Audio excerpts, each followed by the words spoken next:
Welcome, everybody. This is Bonnie Harris. I'm excited to kick off another Wednesday session of PRSA's Integrated Communication Certificate Program. Before we get started, just a couple of housekeeping tips. Once again, you're all in listen-only mode. So make sure you ask your questions, share your thoughts in the QA box on the right-hand side of your screen. Bridgette's also going to leave QA time, or time for QA at the end of this as well. I know there are some questions already in the Q&A, and we will get to those after we get rolling a little bit here. Also remember that the private online community is where we can get to any questions or where you can interact with Bridgette or myself or any of the presenters after this one is done. That is also where you access the PowerPoints from every module. Remember that the key takeaways, when you see the point key takeaways, that's probably something that's going to be in the test. And then lastly, all the modules are recorded and they're posted to the program page within 48 hours after each live broadcast. So I'm thrilled to introduce Bridgette Borst Ombres today. She's a former TV news reporter turned PR and marketing professional. Bridgette's got nearly 15 years of experience working in communications across agencies, corporate, nonprofits. She's media trained more than 350 spokespeople, believe it or not, and has consulted for brands like Google, Angry Birds, Vestas, Boy Scouts of America, and Earth Day Network. She's currently working as a consultant and also is the Director of Marketing Communications at ATU, a company that was named the fastest growing tech company in Pittsburgh for 2 years in a row. And as I mentioned, she's based in Pittsburgh, serves on the TEDx Pittsburgh committee, loves to read, and finds great joy in raising a tiny human named Brielle, whom we all know and love from Facebook. So at this point, I'm going to turn it over to Bridgette, and she can just take it from here. Hey, thanks for that warm welcome, Bonnie. I got to admit, when I saw that I was week number 3 in the lineup and I was following the Bonnie Harris and your great work on key personas, I knew it would be a tough act to follow, but I'll do my best today. So on that note, identifying and influencing audience behavior, we're going to talk about why what audiences do is more important than who they are, how behavior can be understood and influenced, and how to apply that information to today's communications campaign. So in a sense, this is marketing psychology. Excuse me, let me catch up to speed there. There you go. It's marketing psychology, right? We're understanding how and why your consumers behave the ways that they do. Also, before we get started, I want to let you know that every time you tweet key points from this webinar and you include my handle and that PRSA hashtag, you're going to be entered in a chance to win a prize. And we will look at those participants after today's module and announce that winner in that private PRSA community that we are all in. But 2 things that I do want you to know before we go any further is, number 1, everyone here is on your side. We are all here to fill in knowledge gaps, to knowledge share, to learn from each other's experiences and share lessons learned, just get better at our craft.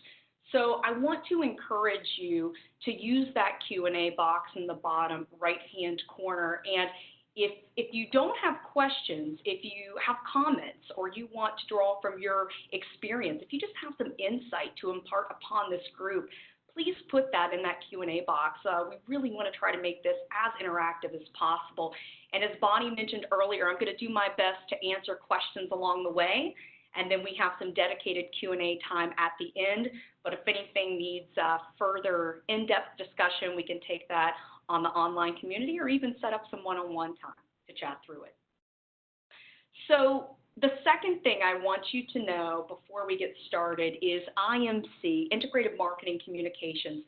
This is a test and learn environment.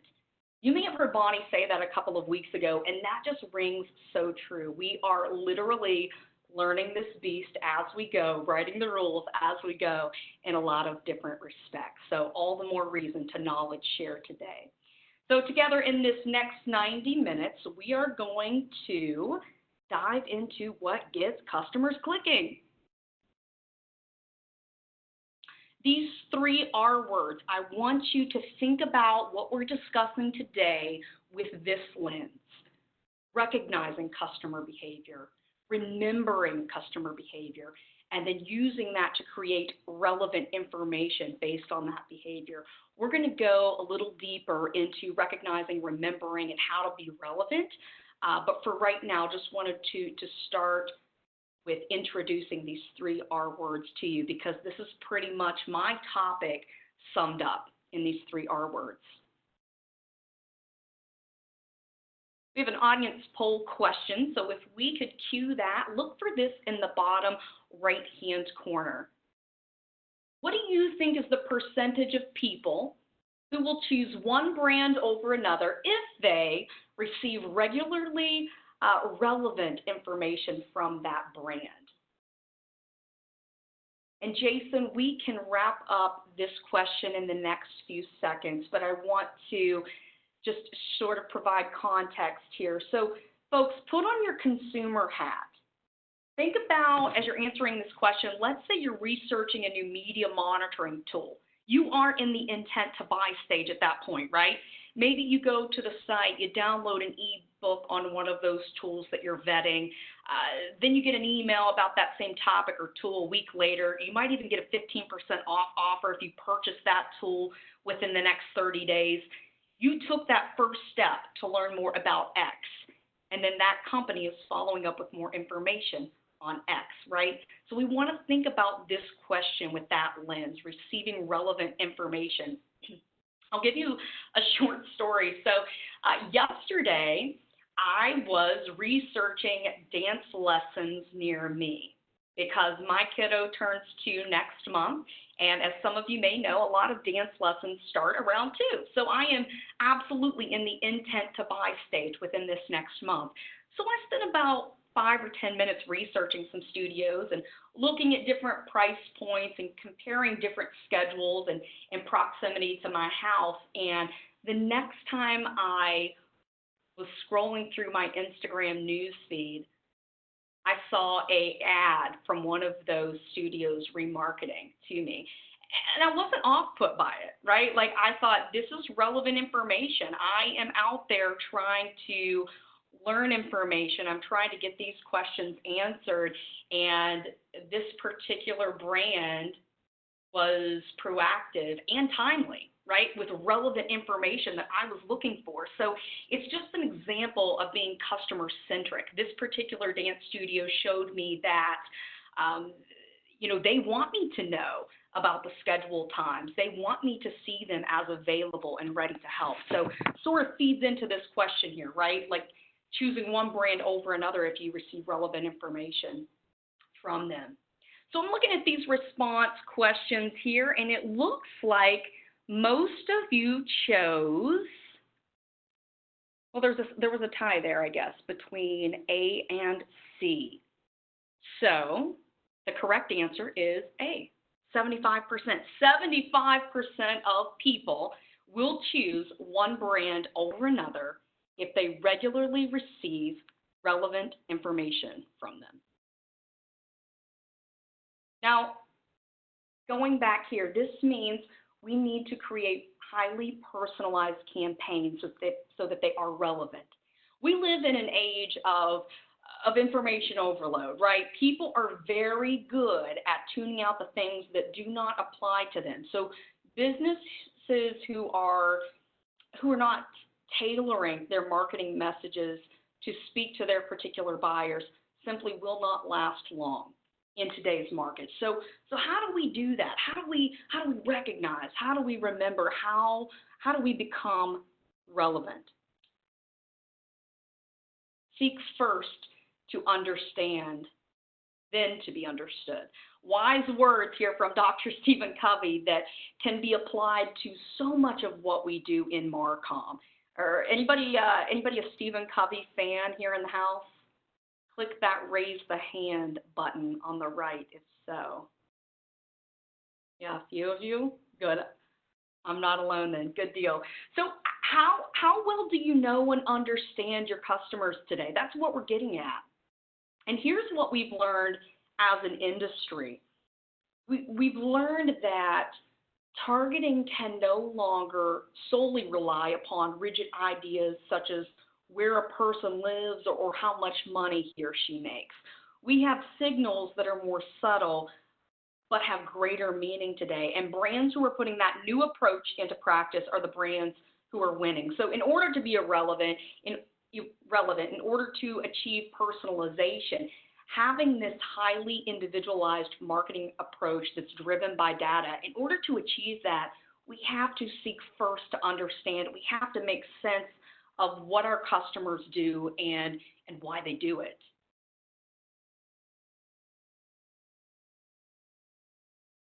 How many of you have felt this way?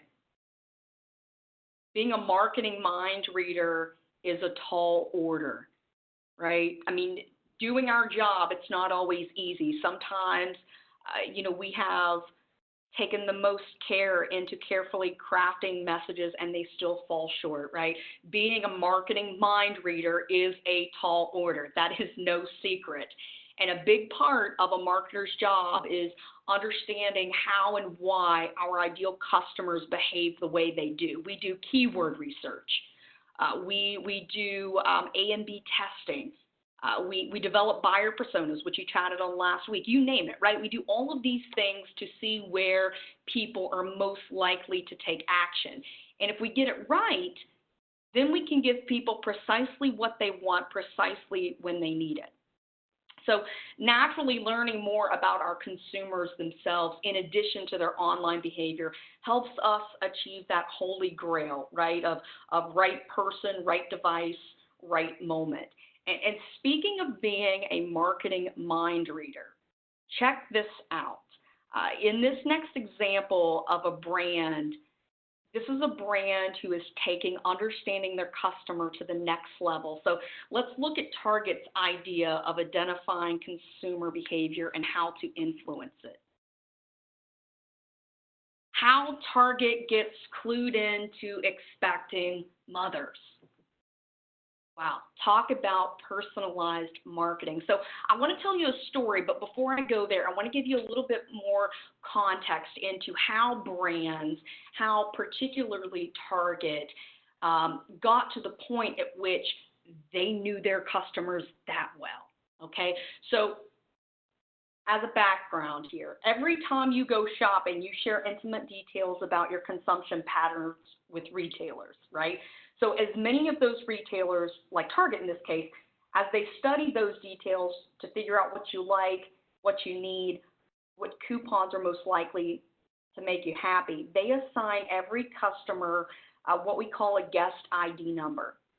And that number is tied to your credit card, it's tied to your name or email address, maybe a combination of those things, and a bucket is created that sort of stores your history of everything that you've bought and any demographic information that they have on you, that you've given to Target or that they've collected, right, from another source. So to identify behavioral patterns of expecting mothers, Target had to first take a close look at previously expecting mothers, sort of take a few pages from the past to learn what historical buying data those previously expecting mothers offered, right? Like what Target baby registries looked like for past mothers, right? So after Target did this research, they identified about 25 products that when analyzed together, Target was able to assign each shopper what they call a pregnancy prediction score. That's how they get clued in. So let me give you a quick example. Let's say that there is a Target shopper named Christina Keenan. She's 31 years old from Akron, Ohio, right? Let's say Christina in March bought some cocoa butter lotion, maybe a purse large enough to double as a diaper bag, and some zinc and other supplements, and a bright blue rug. There's say, according to Target, that there is an 87% chance that Christina is expecting and that her delivery date is sometime in late August. And perhaps it's a boy based on the color of the rug. So if you receive a high pregnancy prediction score by Target, you will actually get coupons for baby items in the mail, and you're going to start seeing ads for those baby products in your online searches. And you never tell Target that, right? It's just the data that clues them into whether or not someone is expecting. This is a prime example of how identifying and influencing audience behavior works, folks. So audience poll here, next slide. I am going to stop for a few seconds because I'm curious about where this group sits with experience relating to identifying and influencing audience behaviors. With 6 modules in this program, like me, you're bound to be more experienced in some areas than others. So I'm just curious about how your MarCom efforts look today. And Jason, we can go ahead and wrap up this question in the next few seconds since it doesn't require a ton of think through here.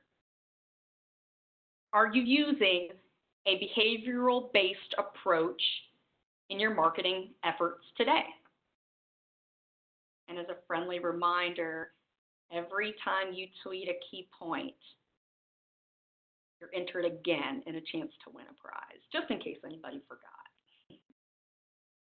Are you using a behavioral-based approach in your marketing efforts today?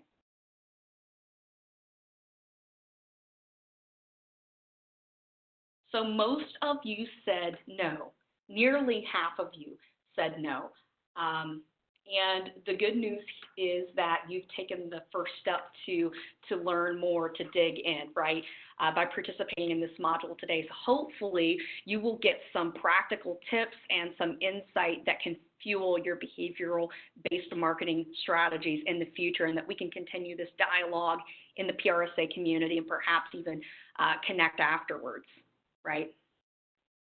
Just curious there about where this group sits in regards to that.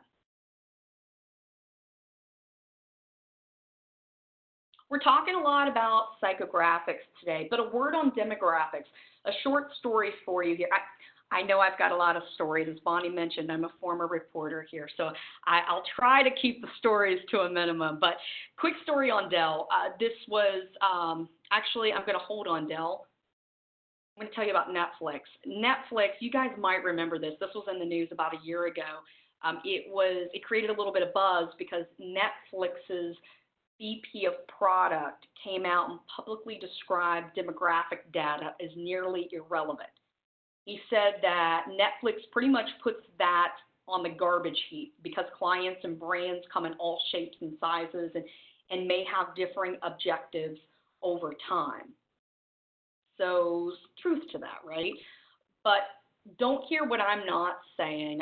I'm not tossing demographics out with the trash. But what I am saying is that we've got to start paying more attention to audience behaviors and the strategies that motivate those desired behaviors versus just gender or just location or just how many kids somebody has, right?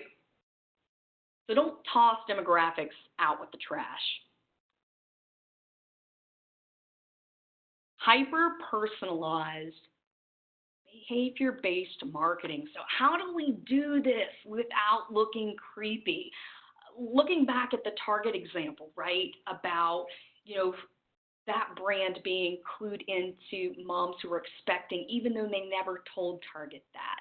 Or me getting remarketed by that local dance studio. I mean, it's one of those questions that, we wrestle with, right? Is it brilliant or is it creepy, right? What we're seeing today.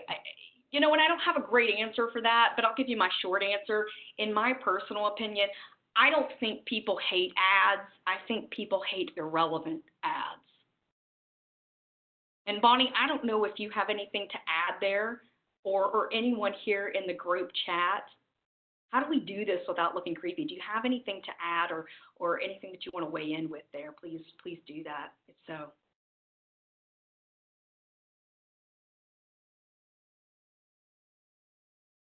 To influence behavior, we have to identify it first, right? So tools and techniques that help us evaluate audience behaviors. As I'm walking you through this slide, please message the attendees in the Q&A about what tools, technologies, or systems that you are using to get to know your audience better. And try to make it visible to all members here so that we can knowledge share. Really interested in reading these as we go along.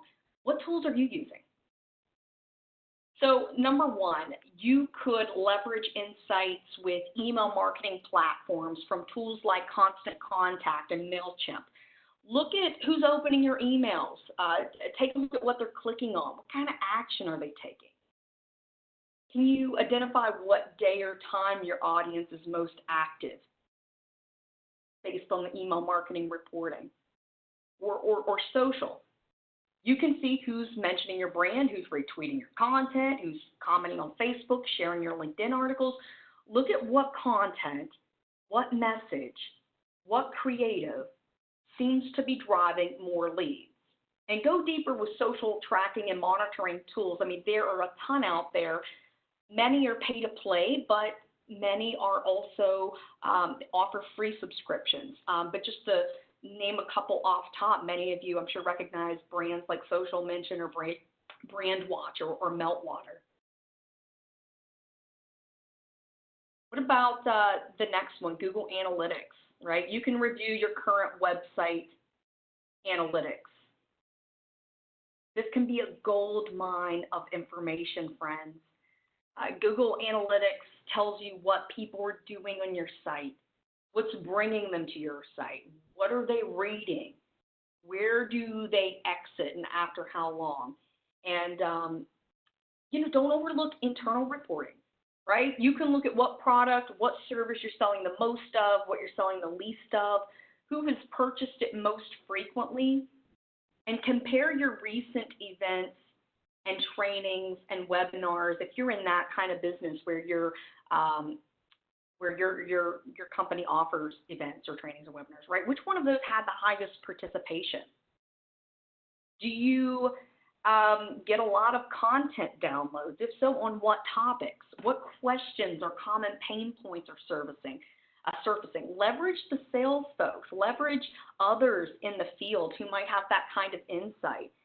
And what can those colleagues tell you about how your audience is behaving? Hey, Bridgette, this is Bonnie. I wanted to just interject because I saw a question earlier that I wanted to address, if that's okay. Absolutely. Anne was asking about, before the seminar started, knowing more about audience behavior when the audience is multi-generational.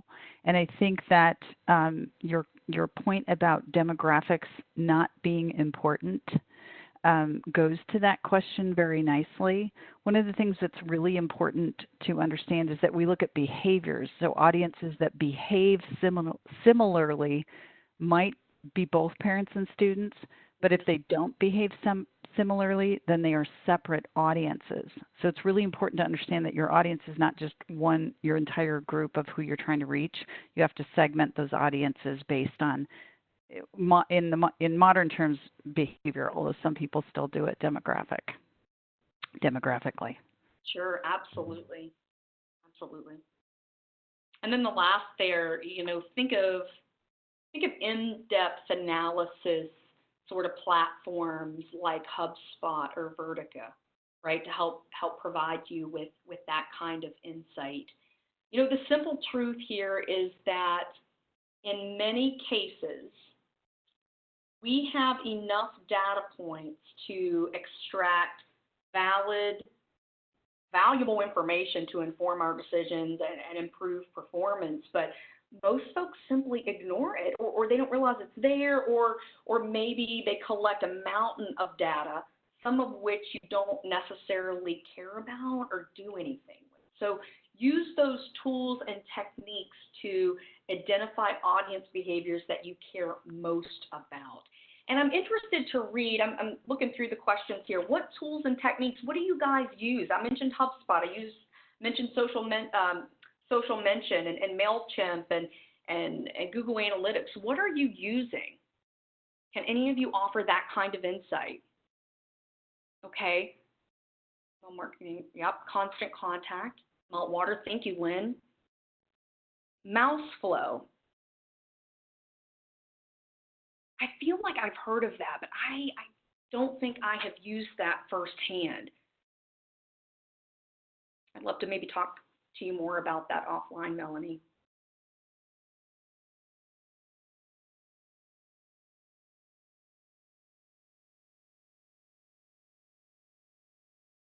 Facebook audience insights. Sprout social, right. Web surveys. What kind of survey platform do you use, Corey? You use like a Survey Monkey, or what kind of tool? I see Cision, right? That's a big one. Social Studio, Sprout. Okay, Survey Monkey, got it. Very good. Yeah, I was just interested, and I hope that many of you are seeing these comments also on your end, if these are visible to you too, because again, filling in knowledge gaps here, knowledge sharing, right? That's why we're here. So I definitely wanted to get a look at what you're using. Katie, Hootsuite, is that what you said? That management, very good. Very good. Okay, so why are marketers turning to persona-based marketing?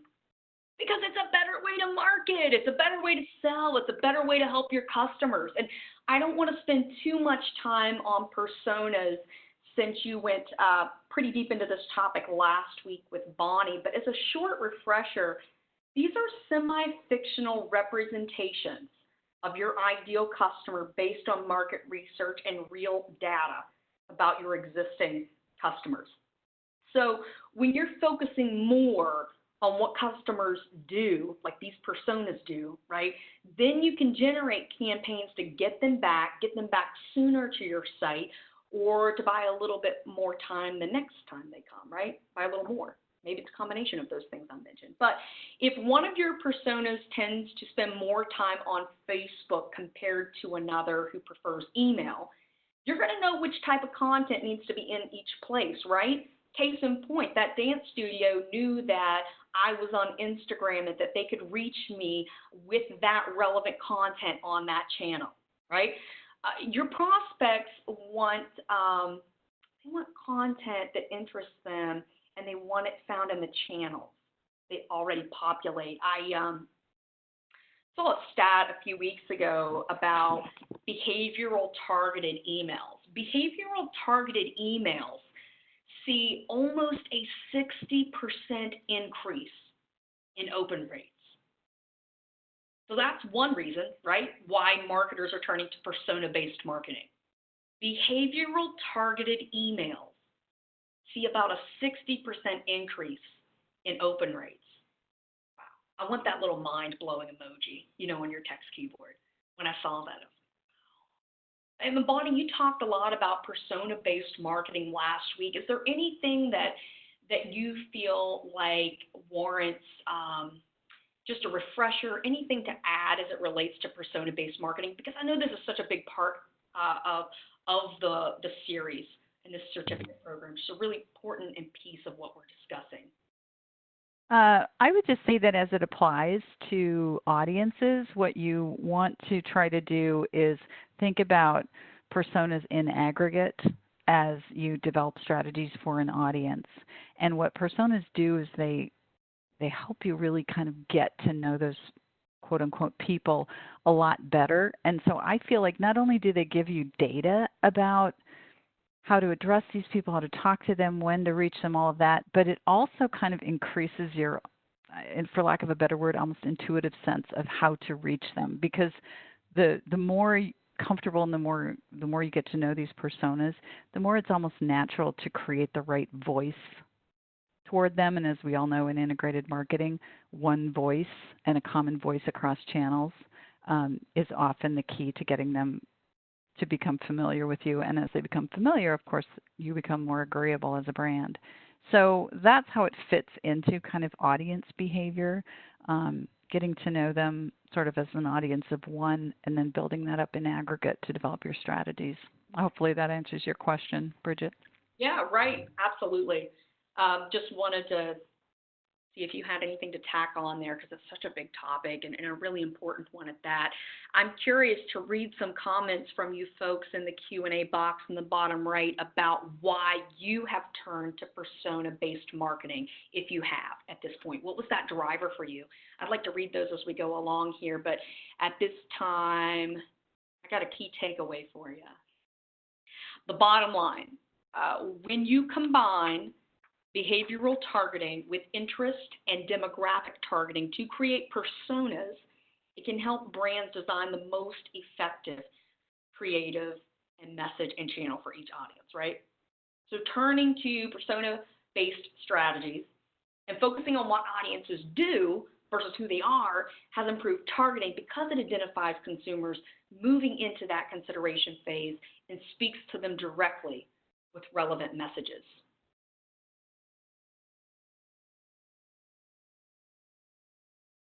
So we've talked about how to identify some of these behaviors and some of the tools and the techniques that we're using to evaluate these actions. And after we have a good handle on that, then we talk about grouping like behaviors, right? Putting consumers with similar patterns into smaller groups, buyer personas. So you can segment your audience by things like web activity, preferred media channels, online shopping habits, and do it for the consumers who are most valuable to your business. Maybe those who have purchased something most recently, or the consumers who make the most frequent purchases or the biggest purchases, right? So let's walk through a few examples of how you can segment your audience based on their behaviors. Let's say you are a business that generates high shopping cart abandonment rates. You can create an audience segment based on people who have abandoned a specific product in their cart and create an ad that targets those consumers. And to increase efficiency, you can create a sense of urgency, right, to this particular segment group by offering them a discount, provided that they buy that item right now or in the next 48 hours or right, whatever timeline. And when you successfully target the right people, your ad is going to generate so much higher conversion rates. So segmentations can be based on a lot of different factors. Some of this overlaps, but I want to walk you through a few. So maybe you segment your audience based on engagement level. Look at people who have expressed interest in learning more about your organization versus maybe another segment group like repeat customers. Maybe you have another segment group that's just first-time customers, or a different group that is prospects who load up their shopping cart but don't actually finish the purchase. Maybe you segment based on user interests. Have you learned that one group of personas gravitates towards one media channel or leans towards a particular product or service? Customer satisfaction, right? You could segment your audience based on that. Identify what consumers are brand loyalists, what consumers communicated their dissatisfaction maybe with a product. Maybe there's a message there to that group. You can segment based on the customer journey stage, right? Where are they in the funnel? And meet them where they are, right, with that messaging. Purchasing behavior. Have you learned that personas who tend to buy product A are also interested in purchasing product B, maybe, right? What about repeat purchases? We touched on this a little bit, but do you sell products? Are you a company who sells products that need to be refilled or restocked, maybe repurchased in a short window, 30, 60 days? You can build a segment group of those who purchase those particular products and set up remarketing campaigns, prep to message them in the days right before you think they might be looking to stock back up on that product, right? Look at past converters. Many advertisers exclude previous converters, but why would you dedicate marketing dollars to people who have already did what we wanted them to do, right? That's sort of the thought process. But don't devalue the repeat purchaser or the loyal brand buyer who already has a strong association with your company and will likely come back, right? Especially like if they see a remarketing banner while they're doing a search on your brand name or something like that.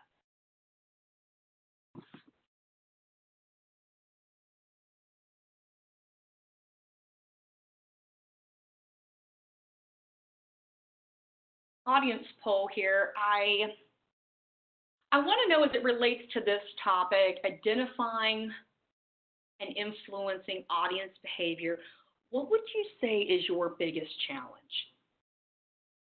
So in my career history, at times I have worked for smaller organizations and some nonprofits even, and sometimes I can say that my biggest challenge as a marketer as it relates to this topic has been understanding just who is in the database, keeping that current, right? So maybe you're there. Or maybe you're leaning more towards B, just figuring out how to evaluate those behaviors. Maybe you're vetting all of those different tools or techniques, some of which we had mentioned earlier, and you're just trying to figure out, who can give you the information that you need.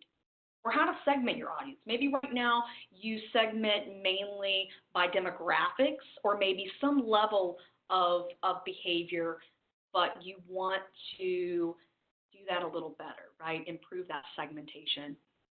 And Jason, we can begin to wrap up the results for this question. D, how do you put this all into practice, right? Maybe you're just trying to pull it all together, right? We're talking about key personas and behavioral insights and how to measure things, evaluate, and influence it. And you have a pretty good understanding of each of these different aspects. You're just trying to pull it all together, right? Or E, something completely different. What's your biggest challenge? And as we are waiting for those results to surface, I'm going to take a look over here at the Q&A. Is there a rule of thumb, thank you, Austin, for how or when an audience segment gets too small to make it sort of worth it, to summarize? My answer to you would be focus on the most valuable customers. Don't get hung up on a specific number, but think about what information you most care about and collect it from the people who matter most.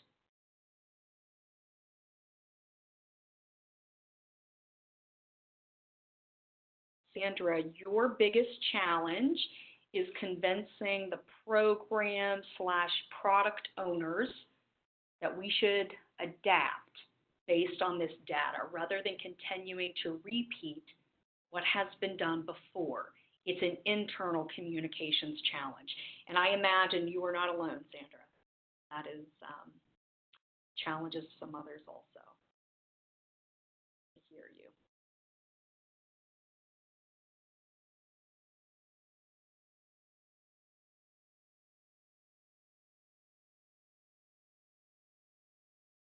And Katie, you say it's a challenge to get the data with many of our clients.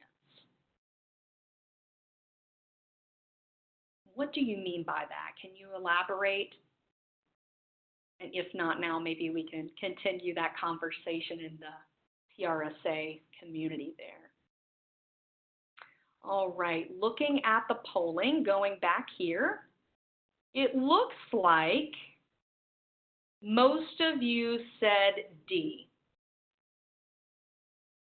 And I would say ditto, right? I mean, yeah, just pulling it all together. We know what we need to do, sort of how we need to do it, but it's just unifying it, bringing it all together, making it work in unison.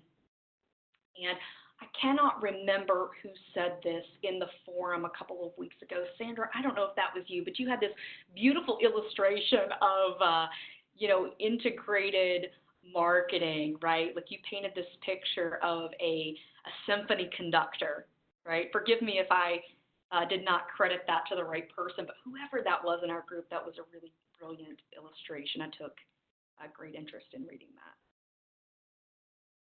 Okay, well, hopefully you are, what, halfway, I guess, after today in terms of these modules. So hopefully it will make more sense.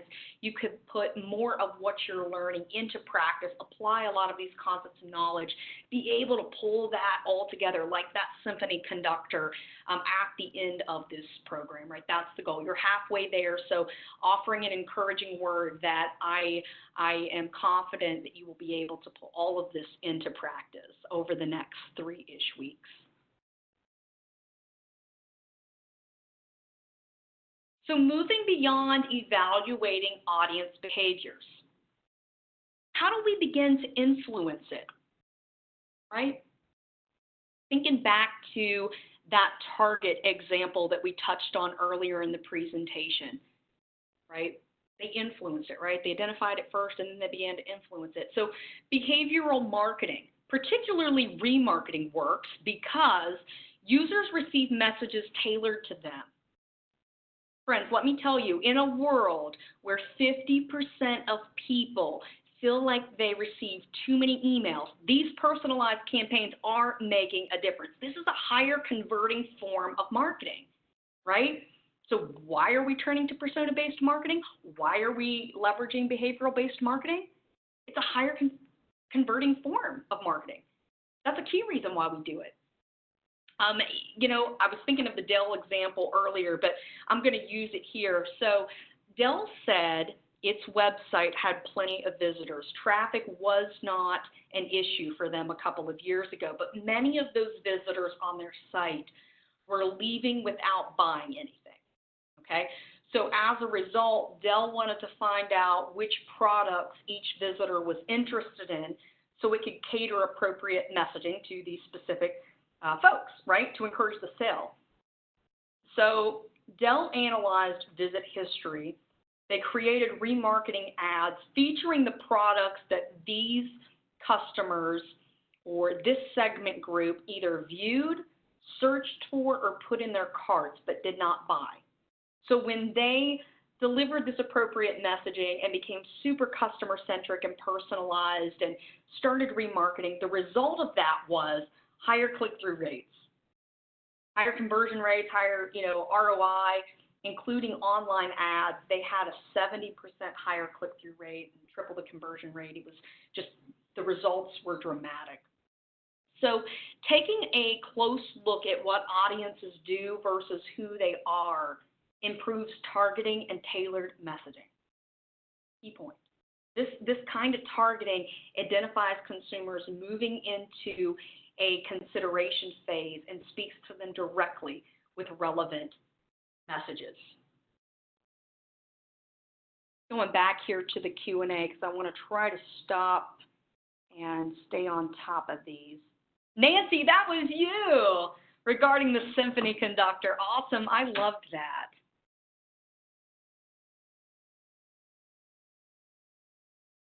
Very good. Please don't be shy. Ask questions, or if something that I say resonates with you, or if you have a different perspective to offer, again, we're here to close these knowledge gaps. We're here to knowledge share. I really encourage you, if it's not a question, even if it's a comment, please share that with the group. I would find that helpful as we move along, and I'm sure your colleagues would also. Remarketing audiences in the intent stage. Back to that question, right, of earlier, creepy meets brilliant, right? The intent stage. These are audiences that are demonstrating a strong intent to purchase. So I read, it might have been close to a year ago, a study that mentioned 71% of consumers prefer more personalized website ads, even if that means they need to expose their click and purchase habits in exchange. So now, as you go to new websites, many of you are probably seeing more and more at the bottom of that site cookies, right? That agreement where you check a box and that allows them to use your data, right? What I've found, again, for me personally, I don't really mind that. I mean, I think that is where the industry is going today. I think that expectations are different. And in my particular case, I don't hate ads. I hate irrelevant ads, right? So abandoned carts. I love them. That's another thing that I like to segment based on those who abandoned carts. I mean, even personally, putting my consumer hat on, when I abandon a cart, most of the time I really did forget about it, or I got distracted, or maybe I wanted to hold off on that purchase for whatever reason. And I'll give you an example. Here's a short story. So back in May, my husband and I and our little one, we had our first official family picture. The photographer got some winning shots here of my kiddo looking directly at the camera, not crying. So absolutely I'm going to buy those pictures, right? Well, she was just the photographer. She wasn't the printing part of it. So I took those files from her, those digital files, and I was researching all of the different picture printing companies, right? You've got Shutterfly, you've got MPix, I mean, you name it. There are so many out there. And I had this sort of vision of what I wanted. I wanted this wall collage in our living room. I had sort of this wall decor thing in mind where I wanted to take, 5 or 6 of those pictures that she captured and sort of put them on the wall. And so one of the companies that I was vetting was MPix. Found a wall display that I really liked, put it in my cart, and I wanted to just look around because, again, there's so many out there. I thought, well, I'll come back and make that purchase probably, but I want to look around a little bit more, right? The next day, I had an email in my inbox that said, hey, Bridget, looks like you forgot something. Here's 15% off, right? So then my ears perked up, and it was in the middle of the workday. I thought, I'm definitely going to buy from them now. I get 15% off. I really like their option. But for whatever reason, I got distracted again. That's the second time.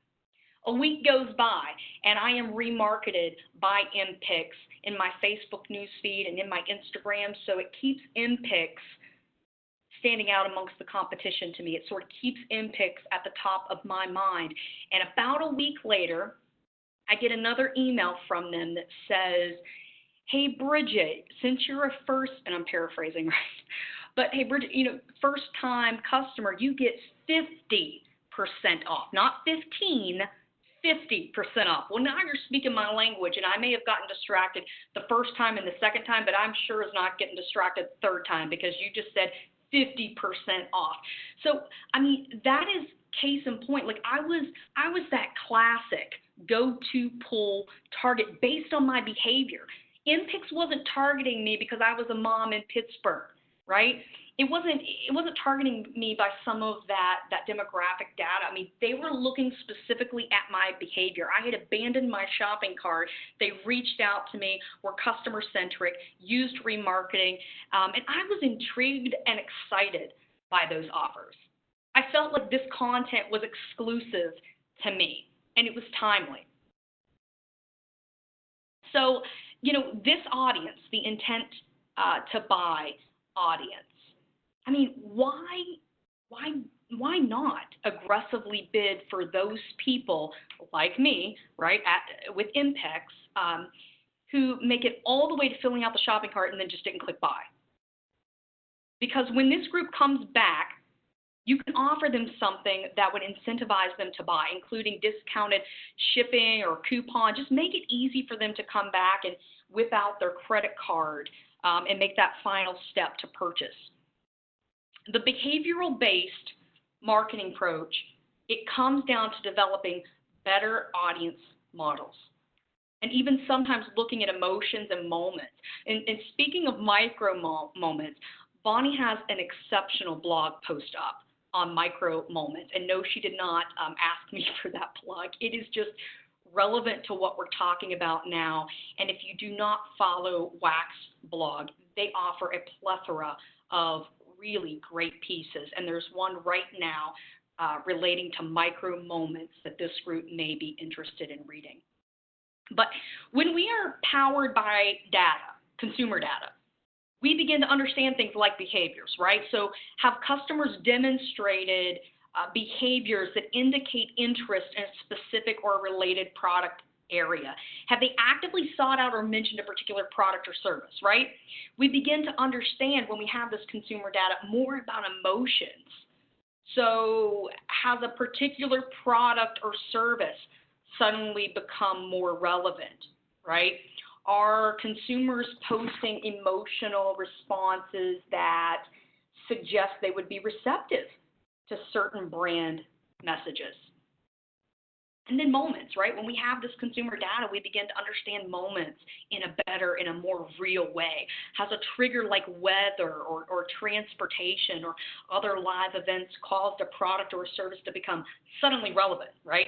Has the consumer entered a specific location where helpful products are easily available? So right now, I want you to use that Q&A box that we've been using in the bottom right.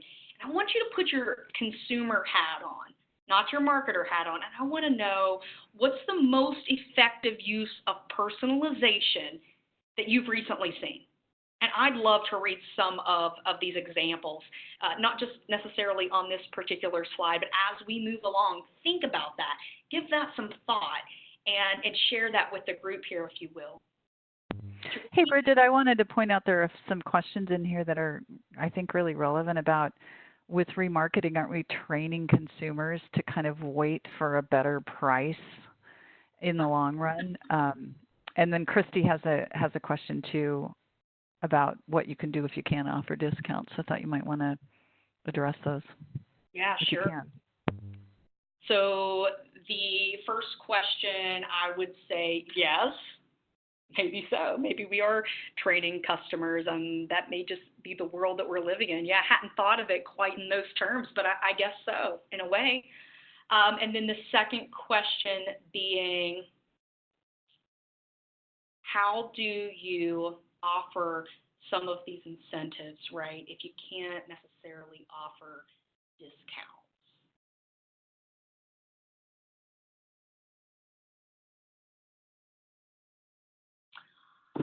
My short answer is I don't have a great answer off top, but I would love to think about that in a little bit more detail and circle back with you. But in short, I guess I could offer, what is it that you could offer? If you can't necessarily offer a price reduction, can you offer them some informative, helpful content? What can you do? What can you offer that's value add? I don't know what type of vertical that you represent, what product or service you're selling, so I'd really like to give this question the time and attention it deserves. So let's maybe chat more on this question in the forum, but I'd like to chat with you on what is it that you can offer that's value add. Because I'm sure you. I would also say, if I could interject, Sure. if at that point when we're not talking about just selling things, because remarketing applies to earned and owned media as well. So when you're not just selling things, here you're trying to sell a ticket and things, it's really important to find out the why. So perhaps you segment these people because they are cart abandoners, but instead of trying to resell them, you survey them, or you try to figure out what caused that behavior to improve your stats overall moving forward. The goal isn't always just to sell them a bus fare in that one instance. The goal is to find out what sells more bus fares to those cart abandoners in the long run. And so sometimes when I'm faced with something like that, because not a lot of my customers have money to do discounts, I try to figure out why they abandoned it in the first place and focus my efforts on that. Like that. Yeah, that's great insight. Thank you, Bonnie, for jumping in there. It's really helpful. Jessica, I just saw your comments. You can add social impact information. You can add experiences or behind the scene information. Absolutely. Thank you all for jumping in here. Draw from your experience here for those who have been unable to offer price cuts. What are you doing to be value add? Susan says, remind customers of the benefits of buying the product if you can't offer discounts, status, quality, impact, philanthropy. Yes. Share customer testimonials. Absolutely.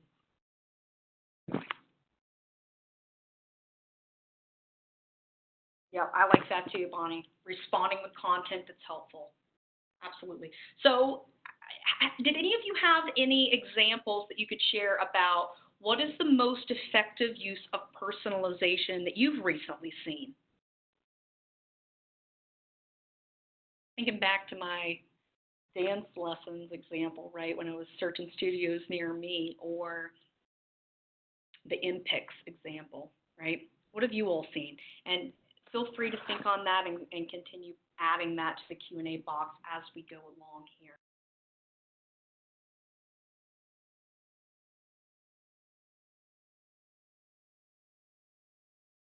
I think this is really interesting myself. It's creative thinking meets critical thinking for a really great concept in my view. Online behavior can inform in-store promotions. Online behavior can inform in-store promotions. What does this mean? It means what products people looked at while browsing a store and what they ended up buying is a gold mine of information for bundle offers and category placement. It tells the sellers what products are similar in the consumer's mind and what goes well together, what serves them the same purpose, and so on. So I'm just going to use this Rachel Hollis example because it's a book I recently read.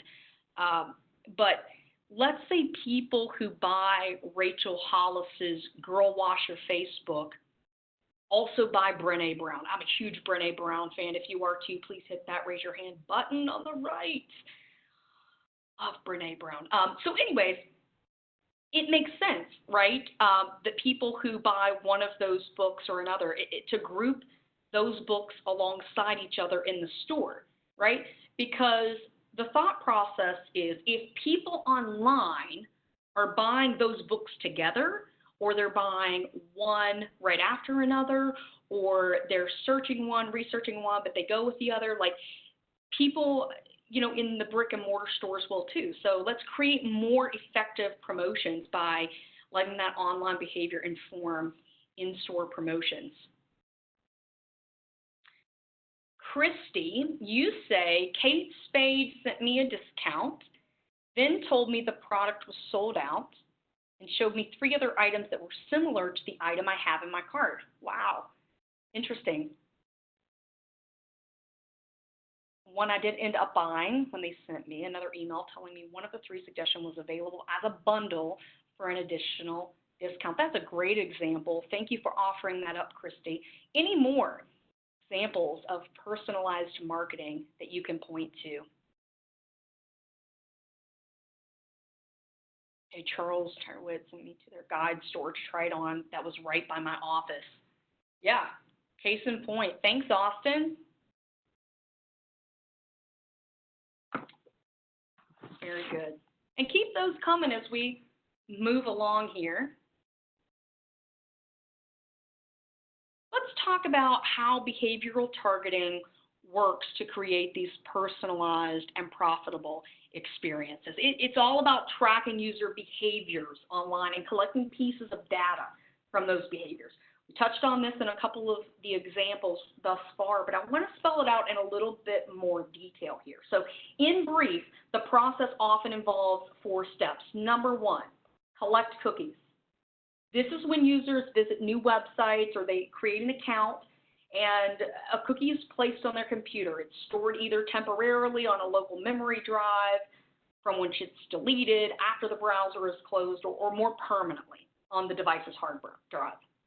The second step is about creating a user profile. So as these cookies are collected and stored over time through things like new page visits or ad clicks or time spent on particular content and other data, behavioral patterns can form related to shopping and search habits, right?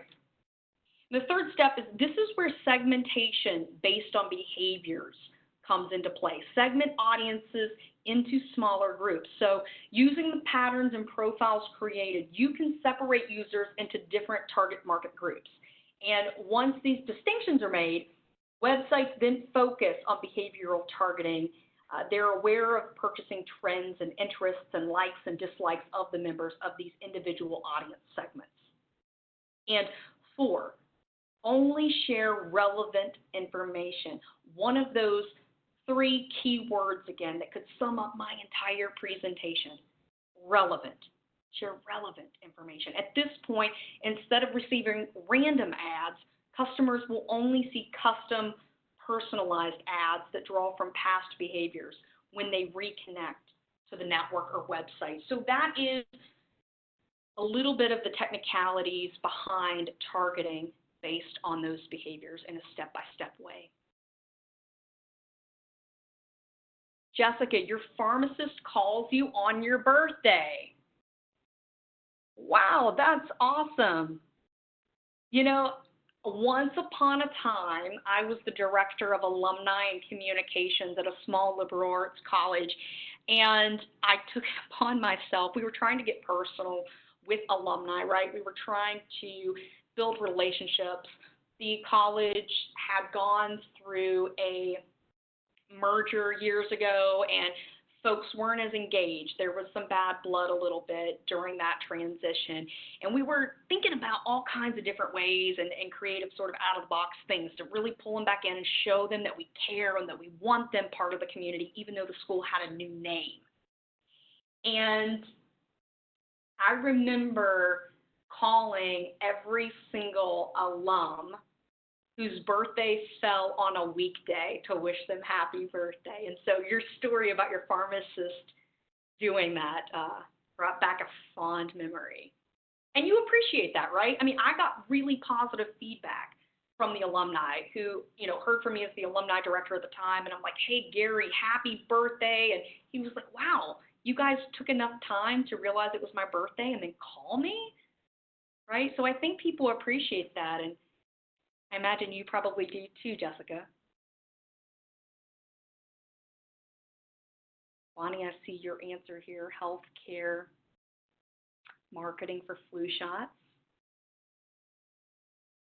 Great examples. What personalized marketing examples have you seen that are really good ones recently? Keep them coming.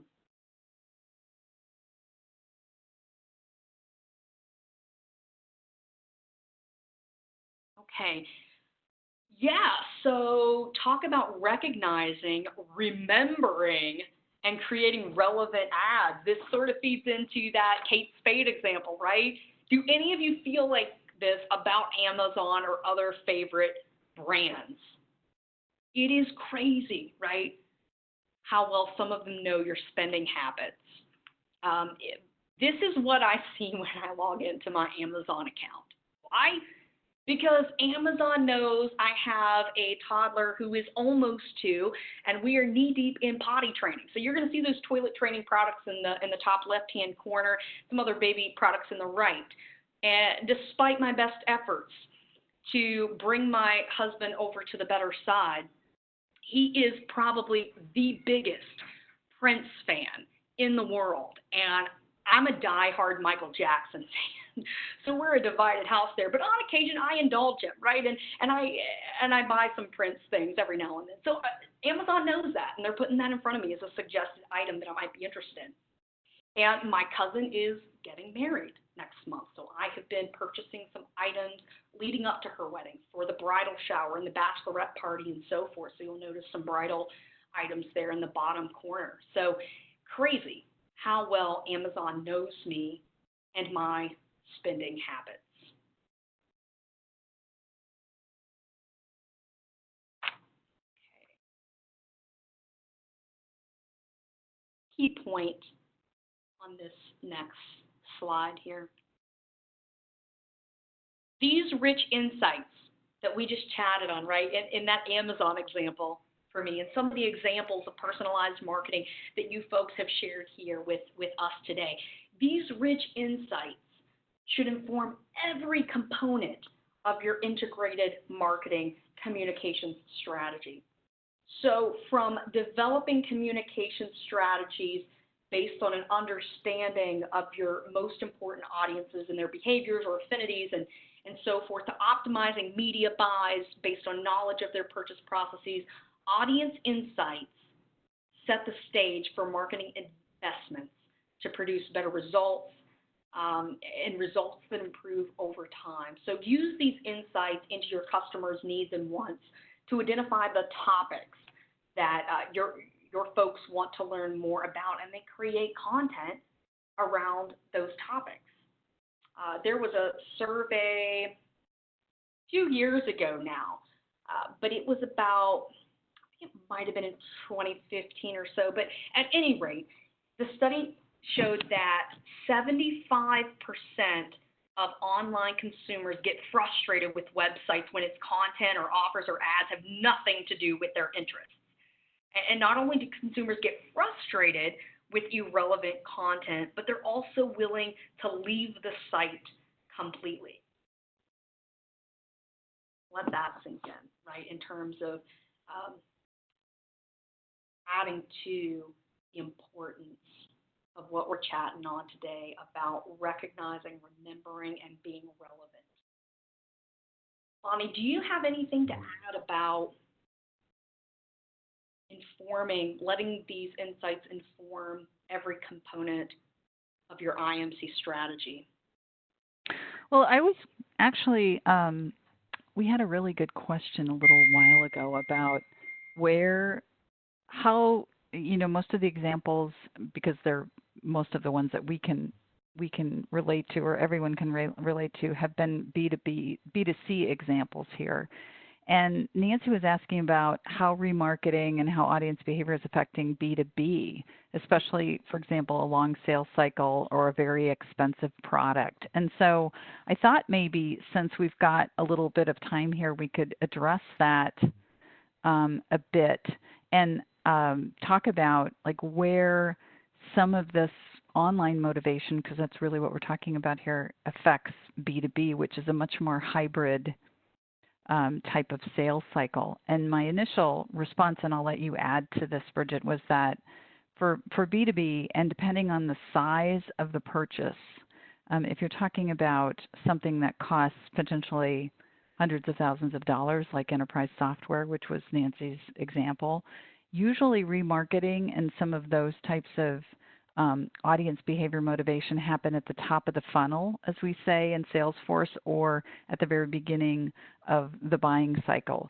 So when someone is just figuring out that they have a problem and they begin that information search, those are the places where we can really use remarketing to bring people back. So for example, on a client of mine called Corvex, which is an IoT safety software play, a lot of times people will come to the site and they'll leave, or they'll get an email but not open it.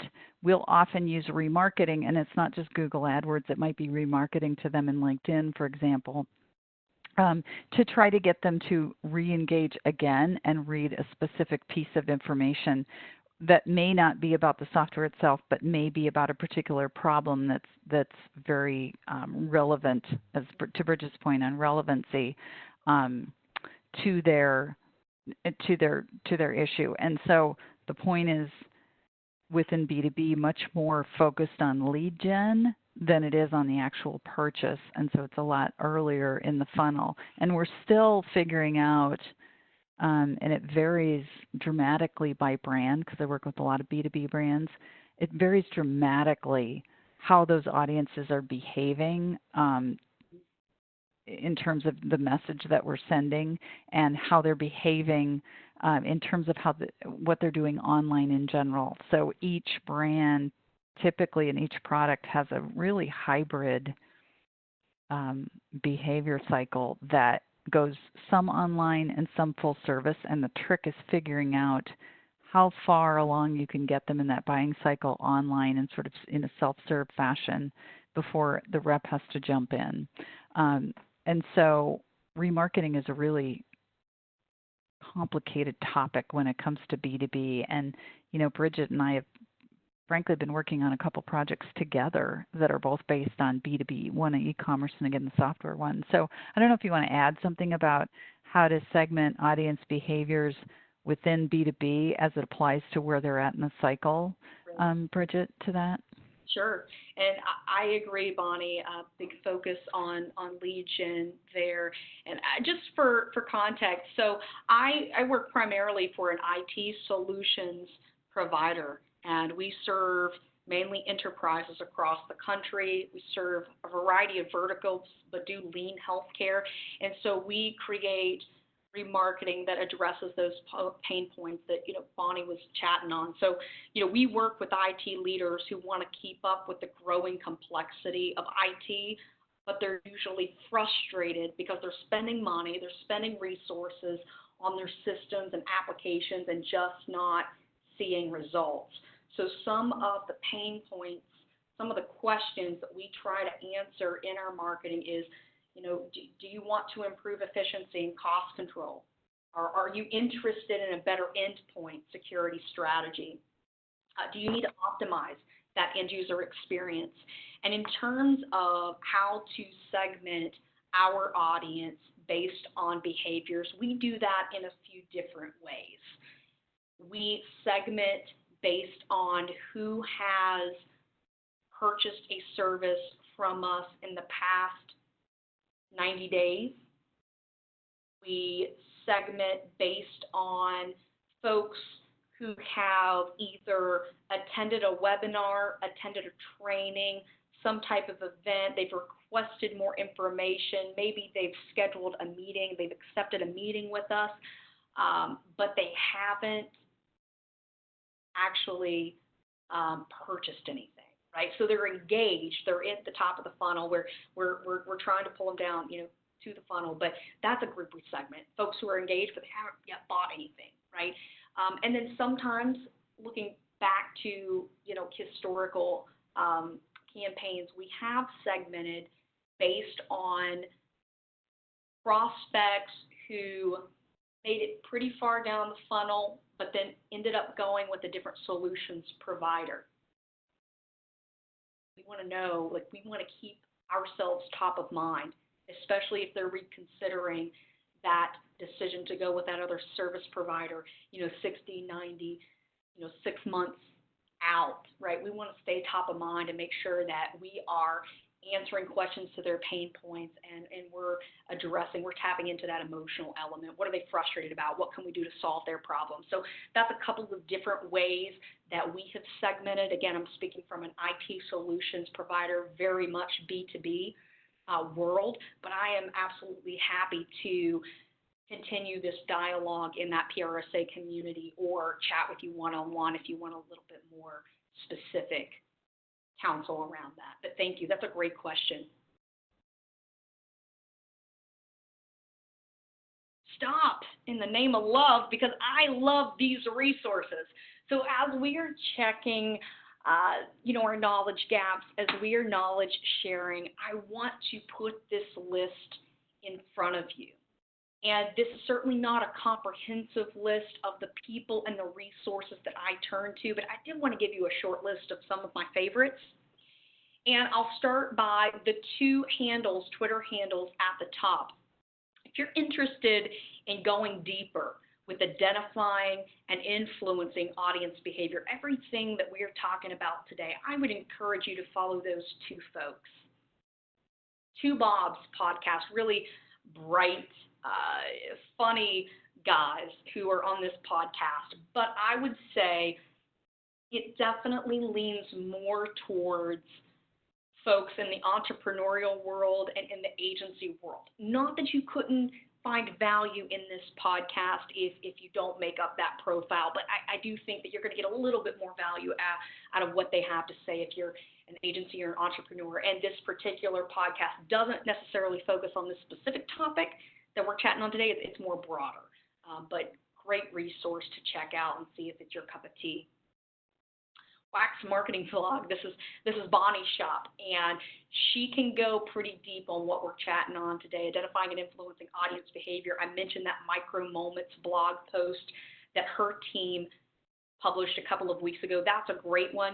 She offers a variety of content in the Marcom world, but great insights on this particular topic too, as well as some general information.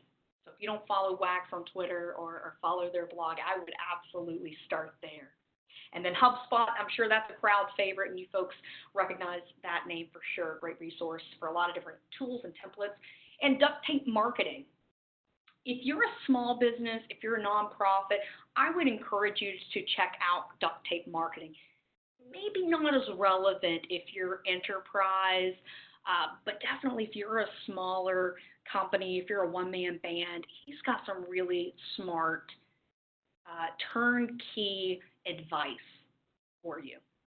And then the WVU Marketing Communications Today podcast, actually one of our very own certificate program panelists, guest speakers, actually helps with this podcast. Cindy Greenglass is a part of this podcast. Bonnie, she's not just a guest speaker, but she's actually one of the hosts of this podcast, right? I think. I can't remember. Yeah, she's great. But she's on it a lot. She's on it, sure. And this particular podcast offers a lot of different stuff about marketing topics. Again, it's not this specific topic necessarily, but really great resource for you. What are some resources that you guys turn to? Or do any of you recognize these? Do you already lean on these folks to sharpen your saw?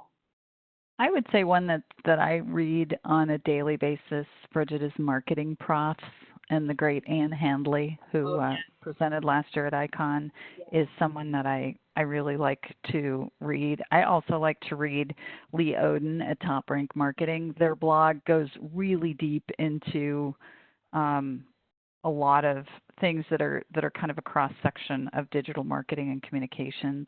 Absolutely. Yep.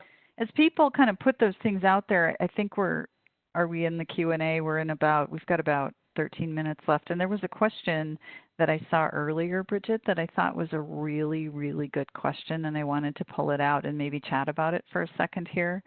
So I want to hear what you have to say, because I thought this was such a good question. How do you convince product owners or the owners of the brand to do something differently when they're kind of stuck on using their existing practices?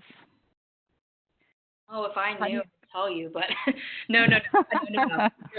I think my short answer is education, and arm yourself with data points about why you're moving in this direction, why change, you need to drive change, any examples, any data points. C-suites, executives, product owners, they, in my experience, ears perk up when you have numbers and when you can quantify results, but much of it is just educating, and it's a process. I think that going back to as well the test and learn idea of IMC, if you can take a small, you don't have to like change everything or try to change the entire strategy at once, but if you can get approval to try a small audience, even a teeny tiny audience, to see how they might react to some behavioral based targeting. I understand that it's really scary to change strategies when a strategy is working really well, and why try to reinvent the wheel if it is? But you can show them sometimes that people will engage a little bit more with behavioral based stuff, just with really small tests that someone might run. The other tactic that I've used too, in addition to what Bridgette says, is I show them what the competition is doing, and if the competition is doing something that I want them to do, that's almost always a really great argument for you better try this now or you're going to get left in the dust.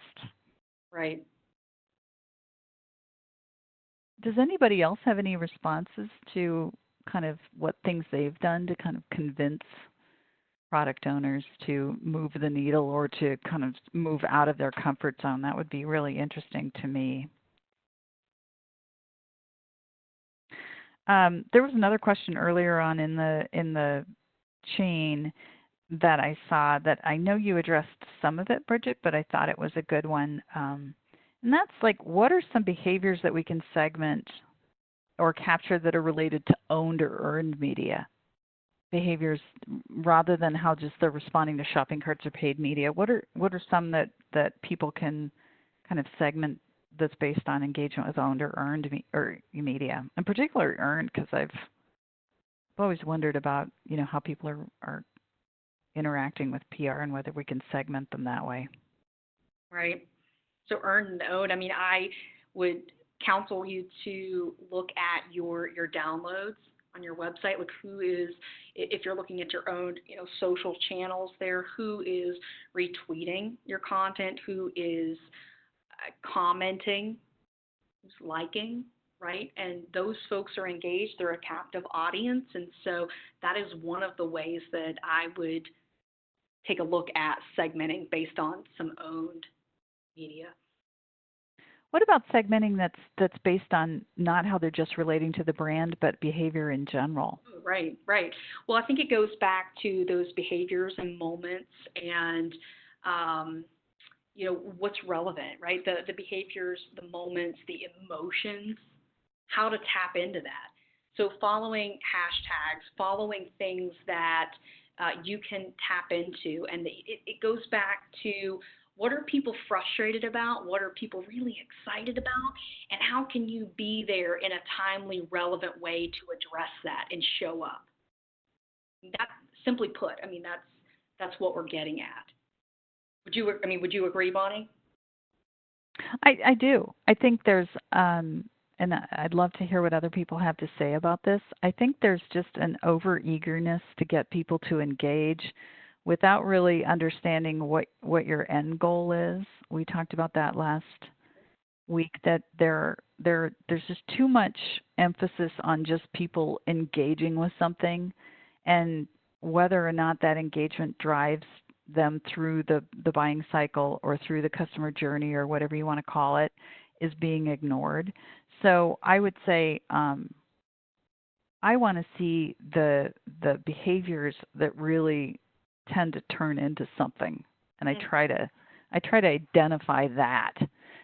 Even if someone is just only responsible for social media and their KPIs are only engagement based, understanding which ones of those really drive the end goal, I think, is important. There was another question that I answered, that I saw, that I thought was also a really good question, and that was earlier on somebody asked, is there an audience segment that's too small? Should you try to pick a segment that's a certain size? So I thought that would be a good one to address. Right. And I tried to address this earlier. Maybe I didn't do it fully, though. What I was getting at then was, in my view, pay attention to the people who matter the most. I wouldn't necessarily get too hung up on a particular size. I mean, a lot of this has to, there's different factors. What kind of company are you? How big is your company, right? What do your efforts look like today? Lots of things to sort of factor in and consider. But in short, I wouldn't get too hung up on a particular number, like what size is too small. I would just focus on who's purchasing the most from your brand, who's purchasing the most frequently, who are your top consumers, your top prospects, and focus on them, and focus on the data sets that you care most about. Does that answer that question a little better the second time around, or no? Oh, I think you did the first time too. I just think it was interesting. I mean, and it goes to a lot of the conversations around personalization and actually driving to an audience of one, which really is in the realm of digital marketing and not necessarily in integrated marketing. But there really isn't, as long as that audience is delivering, and going back to the example of a B2B audience behavior, if somebody's buying a $500,000 suite of ERP software, then really that audience of one is all we need to worry about versus Absolutely. somebody, people buying thousands of bus tickets every Absolutely. single day. So it really depends, like you just said, on the product and stuff. And I thought you answered it before too, but I thought it was worth kind of readdressing. We've got about 5 minutes left, folks. So if you want Bridgette to answer your questions live, I would definitely post them in the Q&A section now. We did have a question about, and I don't know anybody that can answer this one, but how does it work when you're having an offline conversation about something and all of a sudden online you get you get remarketed? So have you ever heard anybody answer why that happens, Bridgette? Hey, look, marketing mind readers, right? Tall orders. Somebody out there somewhere is achieving that holy grail. I'm not, but someone clearly is, right? Uh-huh. So you think it's just basically they're so good at segmenting and identifying that if you've had an ad hoc conversation about something, it flies in off the radar screen just synchronous as a synchronous type of situation rather than they're listening to us and we don't know it. For you, the best I've got. How are you guys segmenting based on behaviors? I mean, some of you said that you are segmenting based on behaviors today. You've heard a lot from Bonnie and I, examples of how we have segmented, or examples of how to segment both B2C and B2B. But how are you currently segmenting? Whether it's behavior-based segmenting or if you are segmenting versus demographics, like how does that audience segmentation look like today for you?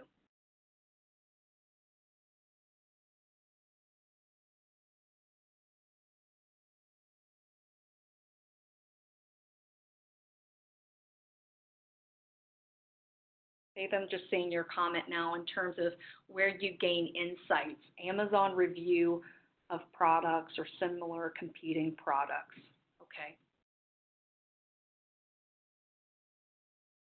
I'm reading some of these questions and comments now. I've tried to do that the best I can here in real time, and Bonnie is flagging some that I've missed. I appreciate, but any that we have not gotten to, we will absolutely address in that PRSA community. Or again, you have my contact information there, my Twitter, my LinkedIn, my email address. If there's something that you want to collaborate on, you want to just another thought partner around, I'm happy to chat with any of you one-on-one. So please reach out if you'd like. Jessica says from comments on relevant news articles, right?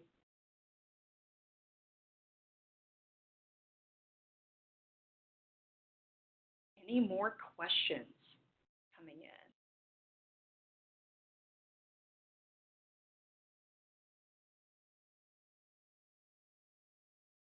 Great, thank you, Jessica.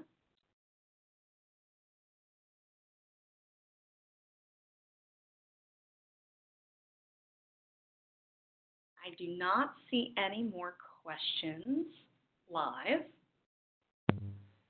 Correct me. Well, we're at about 2 minutes, so I think we're going to wrap it up now since we don't have too many questions coming in. Bridgette, is there any words of wisdom you want to leave us with today after that wonderful review of audience behavior and how to capture it? I just, thank you all for your time today. Thank you for your interest in sharpening your saw. I've appreciated the opportunity to join this conversation.